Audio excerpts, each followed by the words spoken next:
Hello, everyone. Welcome to Aksamawian Media. Today we have a special guest with us, so please stay with us. Mr. Dennis Wadley is a founder and director of Bridges of Hope International, which is a regional charitable organization established in 2002 in California. He has been working since 2009 in Ethiopia, particularly in Tigray, and he is an active exposed and going and advertising for the ongoing genocide in Tigray. Mr. Dennis, welcome to Aksamawian Media. We are so excited to have you with us. If you could please introduce yourself for those that do not know you. Thanks, Bricty. Good to be with you. It's been rough, I know, for everyone, and we have been doing our best. We, like you said, got involved in community development work back in 2002. Moved to South Africa, worked out in the slums outside of Cape Town, and worked with a model of community development called community health evangelism. And it basically empowers people in communities to bring about transformation, and it's holistic. So it deals with the spiritual, the physical, the emotional, the social, the mental, and it gives people the tools. So we don't go in with the answers.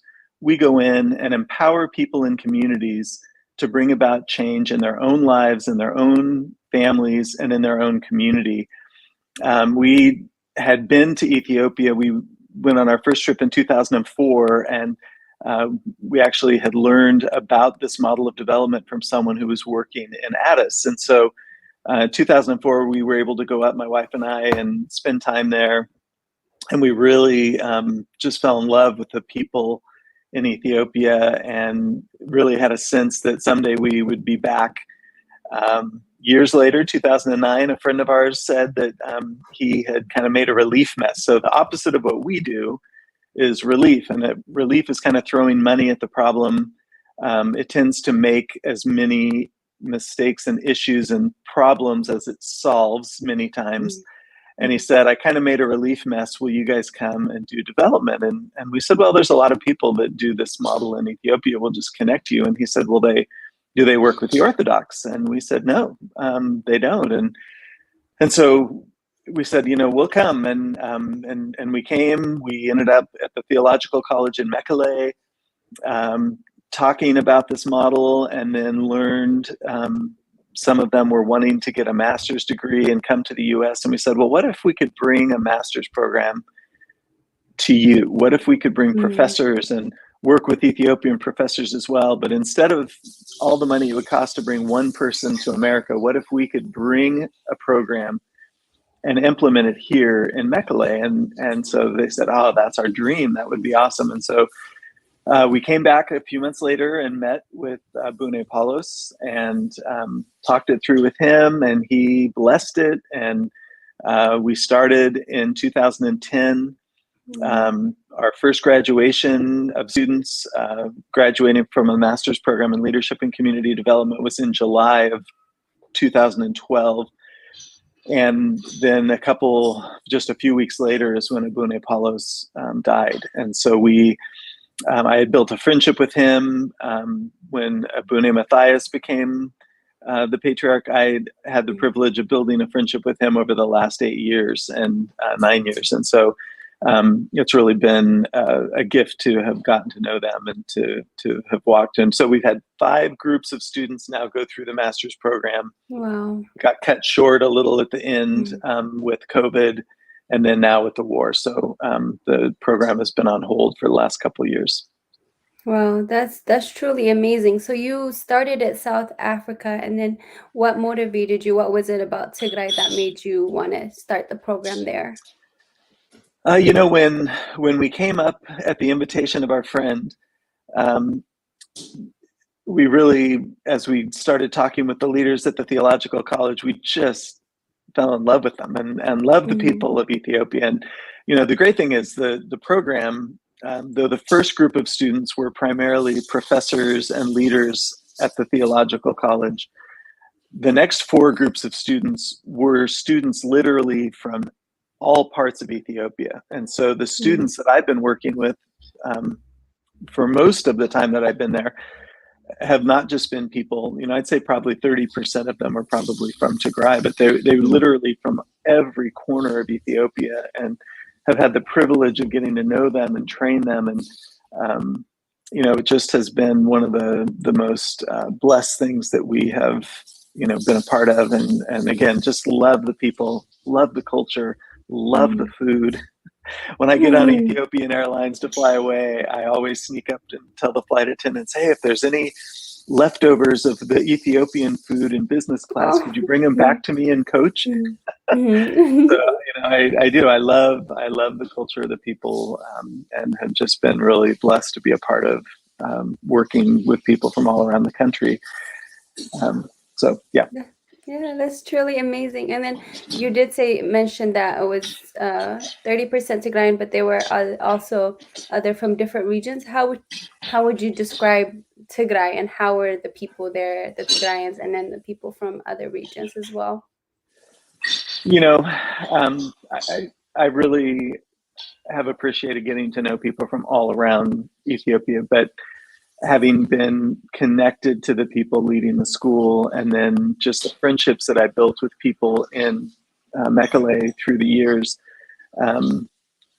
part of what was so hard for me to fathom when the war started, was why would they target these wonderful people? Like they're just such great-hearted people, and so full of life and so caring for one another. And, we feel like family to so many of the people who we built friendships with this last decade in Mekelle, and have children there who will just run and jump in my arms. They treat me as a family member. And so we've just loved the people in that region. And it's part of why we wanted to go back when the war, was still happening, but we felt like we might have something to be able to offer. No, that's amazing. I definitely agree. The people of Tigray are so welcoming, and so they always welcome everybody with an open heart. And I'm glad you got to experience, and thank you for bringing that project into Tigray as well. So one of the unique things, we've worked all around Africa. We've worked with Congolese. We've launched community development in Swaziland. We've worked in other nations as well. But one of the very unique things when we went to Ethiopia, and when we, first went to Mekelle, that I've shared so many times with my friends and, other Americans, they wouldn't let us pay for anything. And they fed us, they wouldn't let us chip in for gas. We were so used to so many places that we go because, we are from America, and yes, we have been blessed financially. There's sort of an expectation. Right. I finally pulled somebody aside who lived in New York for a bunch of years, and I said, am I doing something wrong? Like, should I be, trying harder to pay for stuff? I feel bad. And he said, well, no, if they came to California, would you expect them to pay for the food or anything? And I said, no, they'd be our guests. And he said, you're their guests. He said, they view you, just as you would view them. They're your equals. And he said, just appreciate that. And for me, it was just such a beautiful thing. And by the time we got back to the US, after we started discussing the master's program, we had multiple emails from the leaders of the school. And it truly was a shared program. When the master's program happened, it was not us creating a master's program. It was us partnering together. And even when we met with Abune Paulos, he said, we will share the cost of this program. And I'd never experienced anything like that before in the work that we've done around the world. And so anyway, it really is, it's the beauty of the people, the independence, the fact that it is a true partnership, and we became just friends. You know, it wasn't like we were, you know, anything other than that. And again, it fits so well with our model, because our model is not to come in and bring our agenda. Our model is to come in and empower the people in a community to have their own impact. So anyway, that was a really special part of our beginning of our relationship there. That's definitely beautiful. I'm happy for you that you got to experience that kind of before everything that's going on right now. Your interview with Abuna Matias did go viral. That was him talking about the genocide. That was the first interview they had done. Kind of walk me through that. How did you manage to meet with him, and what was kind of your plan going forward with it? So in March, when the G7 had met and said that the Eritrean army and the Ethiopian army should leave the region, my wife and I, she said, well, you know, I wonder if, you know, we could be helpful. My wife does trauma healing training. So she empowers people to help others deal with their trauma, at the same time deal with their own trauma, and knowing all the trauma that had taken place with the rape and the stories that we'd heard from our leaders there, we called them up and said, hey, would it be helpful for us to come? Would you like us to come? We didn't even know if it was possible at the time, because really the war was still happening. And the leaders of the school said, oh, it would be so good. We would love that. And there's such a need. And so we just went online and booked flights right into Mekelle. And we thought, all right, God's opened the door. We're going for it. So we got over there kind of expecting the military to have left Mekelle. They had not. It was still fully occupied. And while we were there, toured around and saw the different IDP camps, and met with a lot of leaders, met with the doctors, all these young, precious doctors who were caring for all the people in the IDP camps. And we just did what we could to help. And my wife did the trauma healing training. And then she just started sitting with people in the IDP camps and recording their stories and hearing, what had happened. And I was meeting with some of the leaders at the school, and the thing that just kept coming up was, why has the patriarch not spoken out? And, everyone, even in the IDP camps, some people, said, we don't understand. Why is he not spoken? And so he and I have really become friends in the last 8 or 9 years. And when I go to Ethiopia to teach courses, probably every other time I go, I would sit down with him, and then we would get some time, usually at graduation every 2 years. And so pretty much at least once a year, we would spend time. And it got to where I would come in, and normally, when you go to meet with him, there's someone there taking notes, there's others in the room. He just shoos everyone out of the room, and we just talk. And so anyway, I feel like we really had a friendship and a trusting relationship. And so I asked the leader of the school, the dean, I said, do you think when we get to Addis, we could meet with him? And he said, let me see what I can do. And so when we got there, they called and said, yes, he's sort of at the time quasi under house arrest, but he said, it's fine, you can come in. And normally when I walk in, I just walk in, I show the people at the gate, he and I in a picture, whatever, they just let me go. There was a lot more security this time. And when I got to him, he wanted to know everything, because we just returned from Mekelle. He wanted to know everything we'd seen. And I told him about the trauma that was going on, what we had experienced, the stories of rape, the stories of, children who had been shot, fleeing from the military, the things in the IDP camps, the horrendous conditions that people were facing, and the fact that there were, at that point, about 20 camps and more that were needing to be started. It just broke his heart. And then I said, Abune, I said, everyone asked, why have you not spoken out? And he began to tear up. And he said, I have tried repeatedly. And he said, every time they block the message, every time they stop the person who's trying to take the message out. And he said one was a 40-minute televised interview, and they came in and they interviewed him, and then they blocked that, and got rid of it.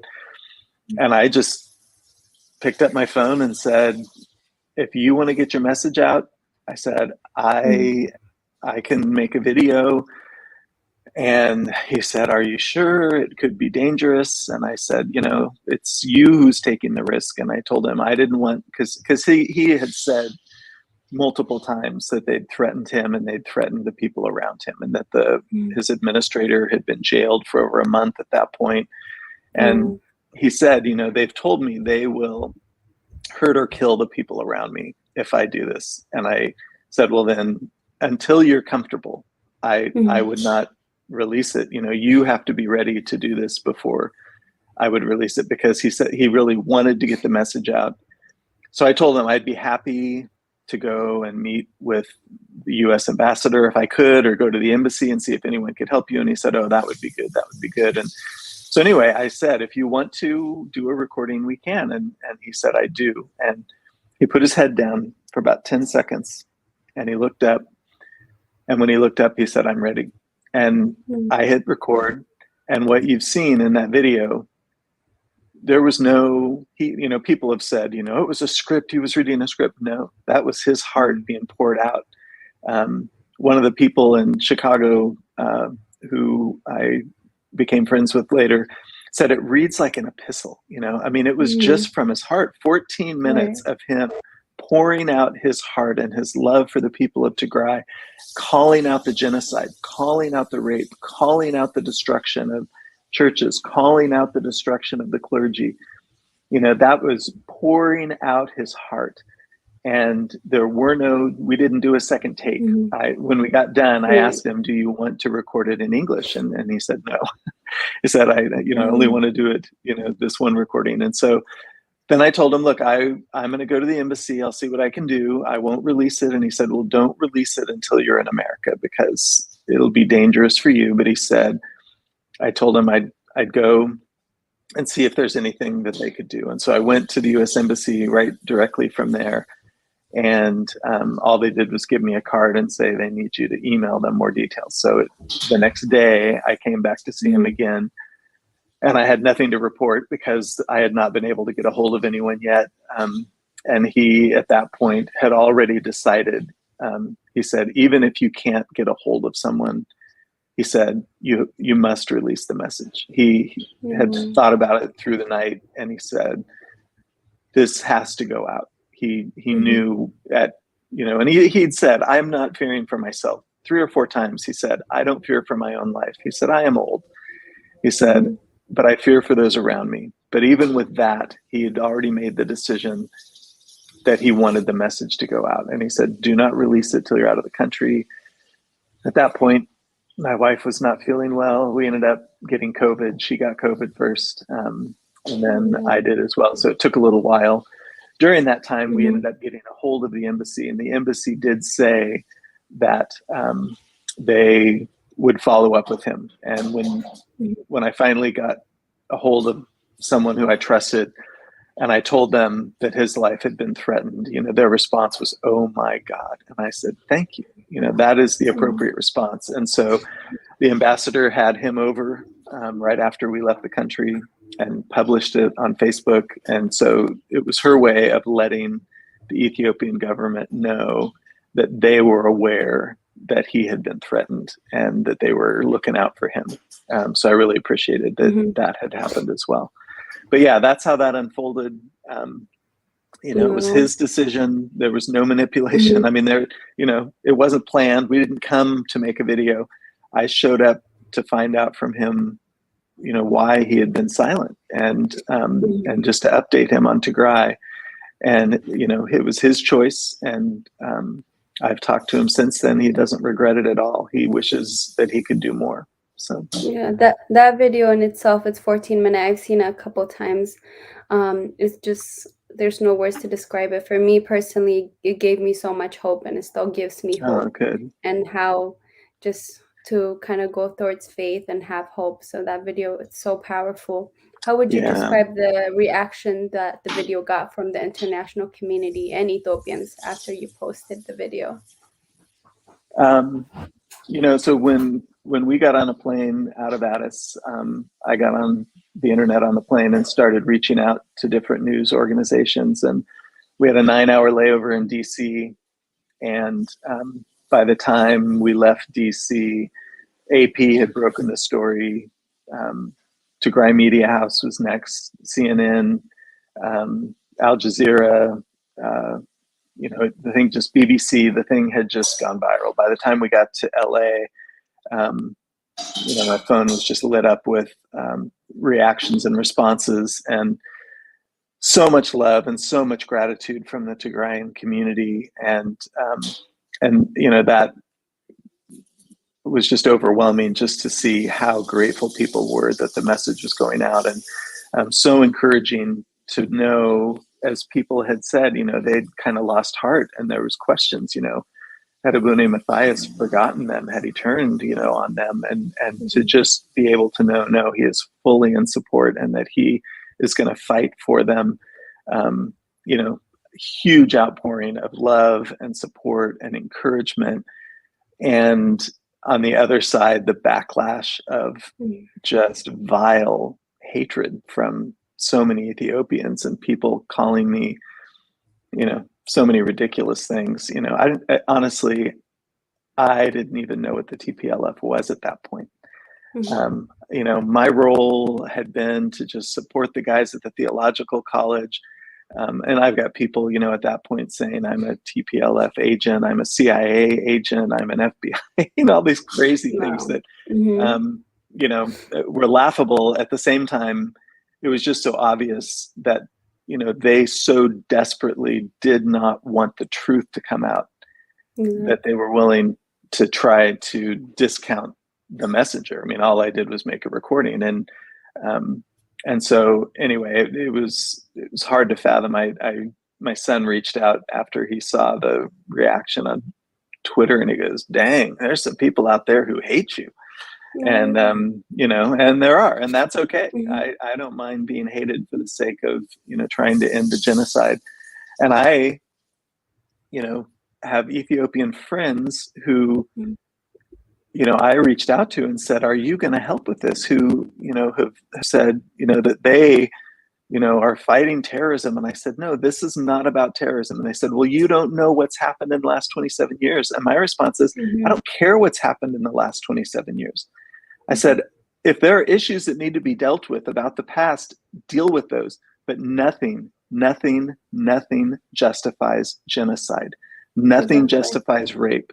Nothing justifies these things. And I told them, look, if this was happening to you, I would fight for you.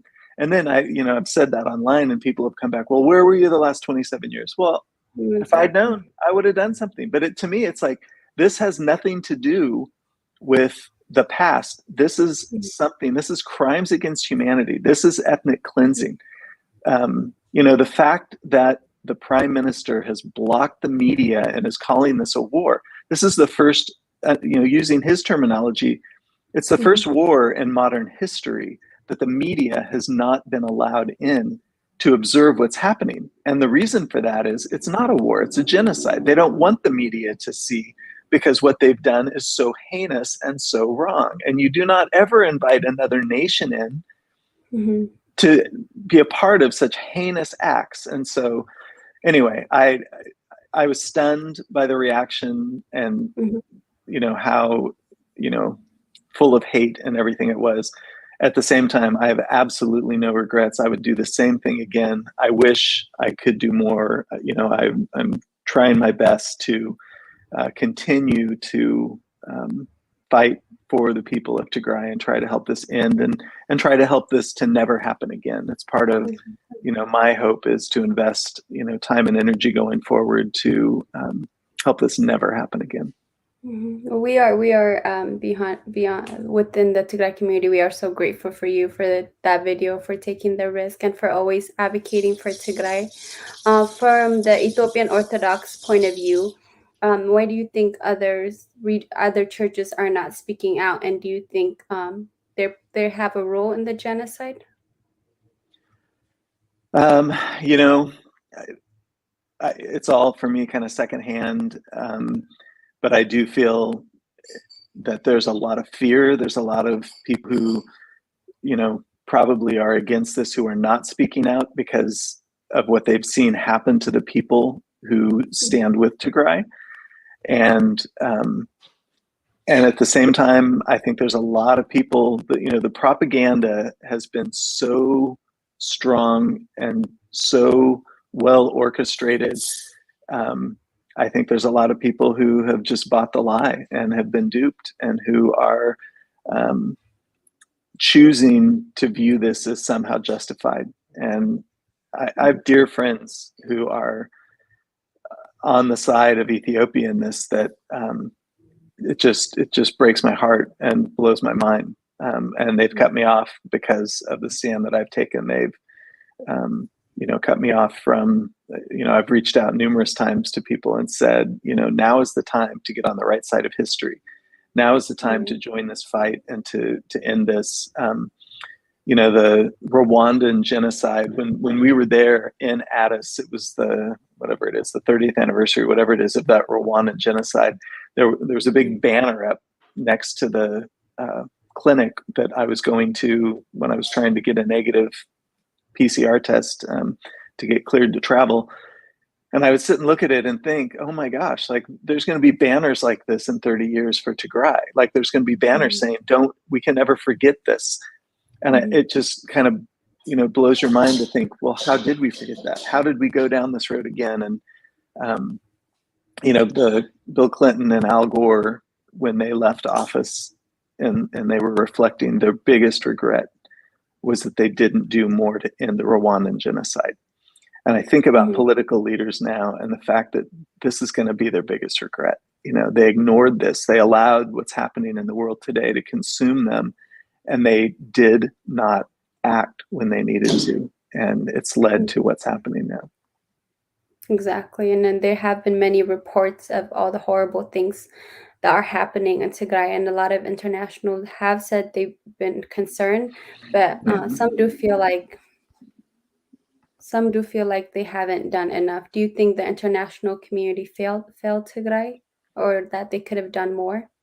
I think they failed, and I think they're continuing to fail. And I think that the message of concern, everyone would get excited when someone would speak out, and yet it hasn't led to action. And, that has been the story of the Rwandan genocide as well. It was the Rwandans who finally had to end it. And, I think it's going to be the Tigrayans who are going to have to end it. And I think it's my hope is Ethiopia wakes up and other African nations wake up and they continue to take a stand, but it's horrendous to me that the world has ignored this when it's been so blatant and so clear. And I feel like the UN is also responsible for the lack of response and for, not clearly calling it a genocide. And so anyway, I feel like the world has terribly, terribly failed the people of Tigray. Exactly. I definitely agree with that. The Tigrayans have spoken, and they did talk about establishing our own Orthodox Tawalde church. What do you think of that news?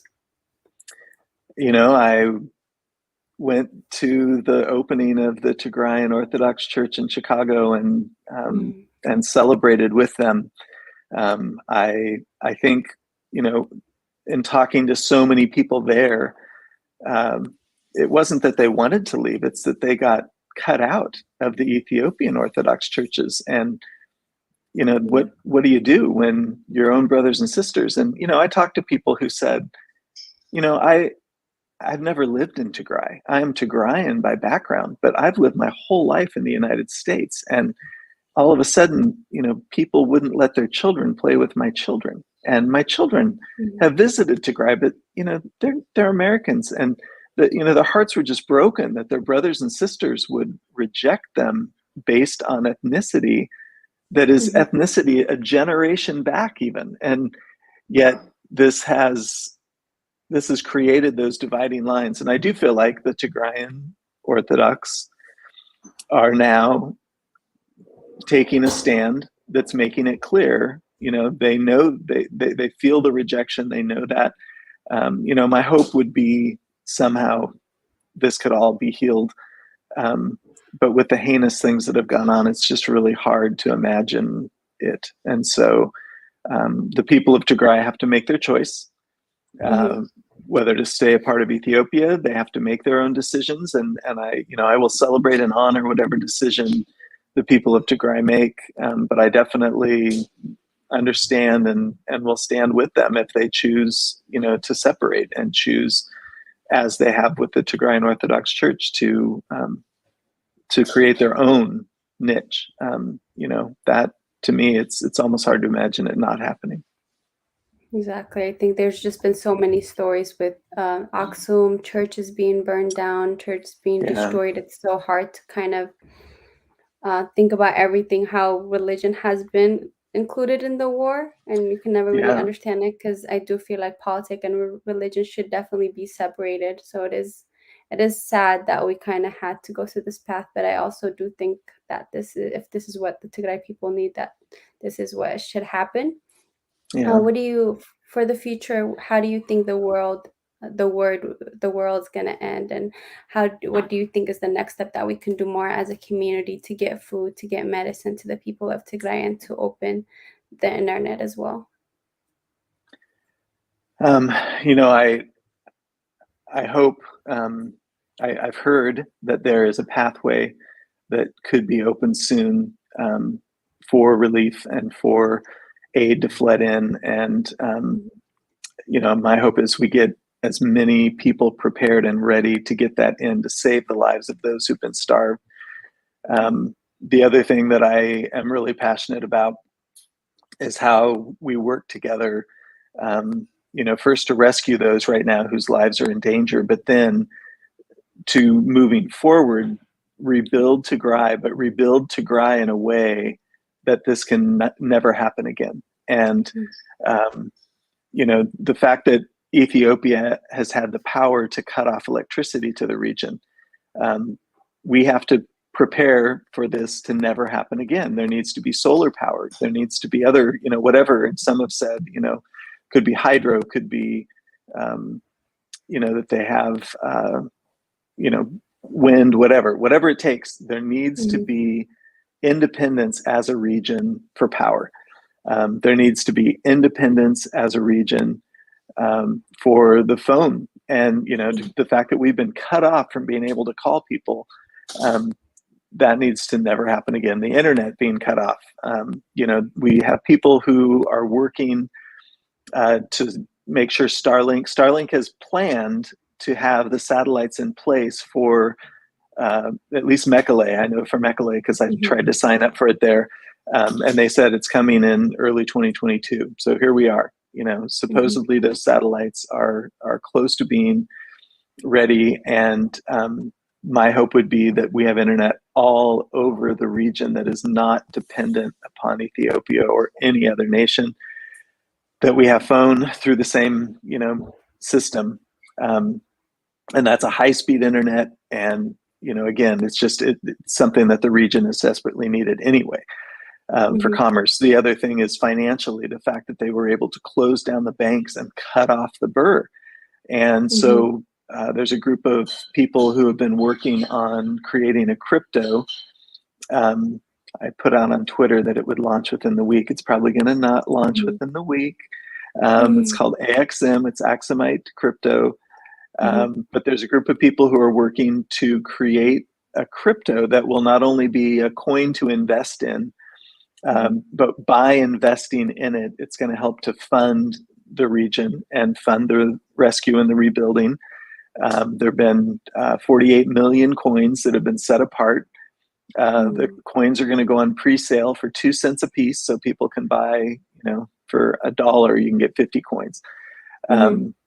and again, with the vision, once it gets to $12.8 million that create the basis, then the pre-sale will end, and then the coin will begin to trade. And the 48 million coins, if the Axum coin, takes off to $1, then that's $48 million. If it takes off to $10, that's $480 million. If it goes to $100, that's $4.8 billion to rebuild the region. And you think about, if we can help to create that kind of wealth and revenue for the region, that alone would be awesome. But then the secondary part of it is it can become a currency in the region. And not that it has to be the only currency. They could still have, the existing currency. They could have this, they could have other coins, but it would give a means of currency that cannot be taken away from them in the future. And especially, the idea is that people around the world that, have AXM coin can transfer it onto a card that their granny has, in Axum or in, Mechle or wherever, and she can spend off of that. So it creates a means of getting funds to the region that cannot be cut off once we have that electricity and once we have that internet. So it's stuff that's down the road. But I really feel like, part of my role, my specialty for the last 20 years of my life has been community development and empowering people to not be dependent upon others. And my wife and I are super invested to want to help Tigray to think this through and to make a plan. So again, this can never happen again. There is not dependence upon anyone else other than the region in all these different areas. And, we are super excited to get back over there as soon as we can, and to be able to help with the rebuilding. Yeah, crypto is so popular right now. So I really do love the idea, and I love the whole having our own currency, because banks being shut like that and people kind of just having no value in the money that they have is definitely heartbreaking and ridiculous to think about. So I definitely love that idea, and you and your wife, you guys are doing so much. So we are so grateful. For you personally, what's your hope for Tigray, the future of Tigray and its people? Our hope is that this ends soon, that those who are starving will be fed, those without medicines, will have them soon, that the crisis at hand of, what has happened as a result of the genocidal maniac who's at the helm of the nation, that we'll get beyond that. And then our hope is that this, these things that we've talked about, there are whole regions in the world that desperately need the things that I just said. I really believe this is an opportunity for Tigray, for Tigray to be able to become independent with energy, independent with the economics and finance, independent with phone and internet. This Tigray could become a model to huge portions of the world to get the dependence they have on the broader governments cut off. And so one of my hopes is that as Tigray is rebuilt and as they become a model of what could happen in a place where these things are set in motion, that it would literally become one of the greatest economies in the world in the years to come and have, a lot to offer. And it's funny because in the training that we do, the community development training, I teach 3 courses over the period of 2 years in the master's program. And I teach what's called Training of Trainers, Part 1, Part 2, and Part 3. In the 3rd course that I teach in the master's program, we discuss the idea of a movement, because they get trained in how to go into a community and empower the people to bring about this holistic change. Then they have to go do it. They get 16 units of credit to go implement this over the course of the 2 years. When they get to that 3rd course, these guys have seen lives transformed. They've seen that communities can do this themselves. They just need the tools and the training and the equipping. And they've seen what can happen. And there's this excitement. And one of the things that comes out in the end when we talk about what would this look like if this were to multiply. And they call it, from multiplication to a movement. And guys have said, what we've learned to do in Tigray, it needs to happen all over the world. We need to take this and train people in other places.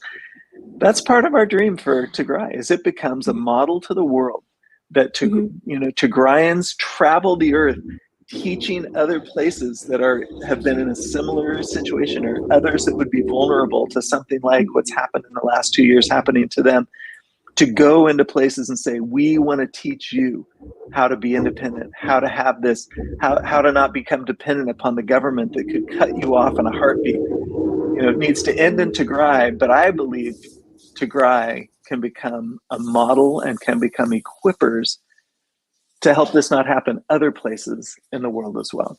And I want to cheer that on and be a part of helping that happen. Definitely. That's definitely such a bright hope. And I know a lot of people also have the same hope. Lastly, there is a story that broke out about eBay selling the story of the Bible from the Tigray that was stolen. What was your reaction when you heard that news? It is heart-wrenching to think that someone would steal the artifacts from the church to fund the genocide, to continue this happening. Is most likely, that's my thought of what's potentially happening. At the same time, I hope that the Tigrayan community is able to buy these up and, rescue them from those who would potentially end up with them. But yeah, I think it's just heart-wrenching. I know it breaks the heart of Abune Matthias as well. And it's pretty sick, to think that the world is putting up with it. Again, I just would love if the world would wake up and realize what has happened and help to put an end to it. But again, I think it needs to be the people of Tigray continuing to unite, not losing heart, reminding one another, the spirit of this region. This is a region. These are fighters. These are people who have weathered some terrible storms and similar storms to what has happened now. I was told 5 times in the last 100 years, something similar to this has happened. And that's part of where, my passion is, again, how does it never happen again? Well, how do we get these back, but also ensure that they will never be taken again? And, has to happen. So it's a special region. It's a region that has played a role biblically, as all the way back. You go back to the Old Testament, and it's Tigray that they were talking about. It was the Ethiopia of biblical history. It's the Ethiopian eunuch in the book of Acts. It was a Tigrayan, who, God chose to bring the gospel to Africa. And so you think about the fact that, there's a role, and oftentimes out of these horrible situations, God ends up, taking the horrible story. And you think back on the, biblical history as well, so many of the tragic stories in the Bible ended up becoming the launching point to bring about great transformation. And that's my hope. God is a redemptive God. He is a God who, is passionate about all people, but at the same time, he is there with the brokenhearted. He is there with those who face down these kinds of giants. And, it could become the next David and Goliath story in the world of how God takes little Tigray and not only heals them of this, but helps them to become the proclaimers to the rest of the world, to end things like this before they start in the future. That's definitely beautiful. That was beautifully put together. I definitely hope the same thing. Lastly, do you have any message for the people of Tigray and the international community? Anything you like to say? For the people of Tigray, I hope that you have known through all of this that we love you and we're fighting for you. His Holiness loves you. He is fighting for you. I know his heart is that you will weather this storm and continue to hold strong. In South Africa during the horrendous years of apartheid, one of the things that was a battle cry for the Black South Africans was Bambalela, and it's keep holding on. Never give up is what that means. And, I've thought so many times, keep holding on, never give up. Bambalela, this is your Bambalela moment. And to realize that there are so many who love you and are standing with you. We cannot wait to get back in there and to hug you and hold you and to listen and to hear the stories and to let you know that we're there for you. And my challenge to the rest of the world is to wake up to what's happening. Fight for the brothers and sisters that you have in this region who right now need those of us on the outside to fight for them. And do not lose heart. I know it's been a long road, but do not lose heart. Continue to press on and to speak out and to call out these things, these evils that are being done. Reach out to your representatives. I realize it feels like it falls on deaf ears, but keep beating that drum. Keep fighting for the sake of those who right now need us to be their voice and us to be their hands and feet on the ground. Yes, thank you so much, Mr. Dennis. It's definitely an honor to have you here, and thank you so much for standing with us and fighting for our families and fighting for Tigray. We see all the work you're doing. We're very grateful, and I know the people of Tigray are also grateful. It was so nice to meet you. Thank you so much for the time to come talk to us at Aksamawian Media. Thanks for having me, and keep up the good work. And thanks again. Great to be a part of it. Thank you. All right. God bless. Yeah.